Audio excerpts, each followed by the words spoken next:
অনিক আর রুহি একই স্কুলে পড়তো। তাদের প্রথম দেখা হয়েছিল প্রাইভেটে বসে। রুহিকে অনিকের ভালো লেগে যায়। অনিক রুহিকে খুব পছন্দ করে ফেলে। আস্তে আস্তে অনিক আর রুহির মধ্যে বন্ধুত্বের সম্পর্ক হয়ে যায়। অনিক রুহির প্রেমে পড়ে যায়।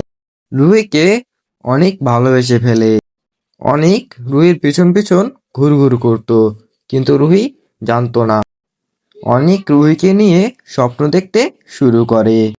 কিছুদিন যেতে না যেতেই রুহি আর অনিকের মধ্যে ঝগড়া লেগে যায়। রুহি রাগ করে অনিকের সাথে কথা বলতো না।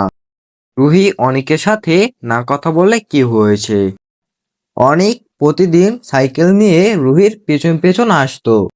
রুহি দেখতো কিন্তু কিছু বলতো না। তাদের ঝগড়া বেশি দীর্ঘায়ু হয়নি। তাদের মধ্যে ঠিক আগের মতো ভাব জমে যায়।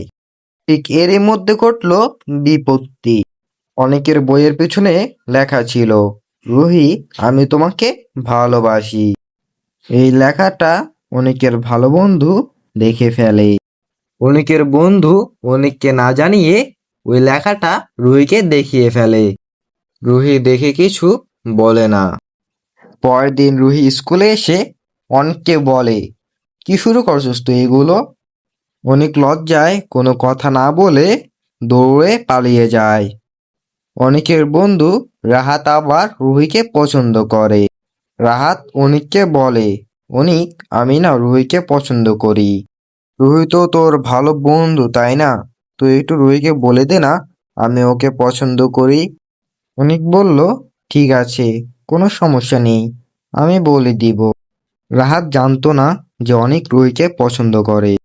অনিকের মন তখন দুঃখে কষ্টে ভরে যায়।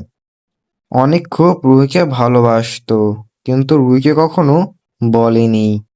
রাহাতের জন্য অনেক তার নিজের ভালোবাসা স্যাক্রিফাইস করে।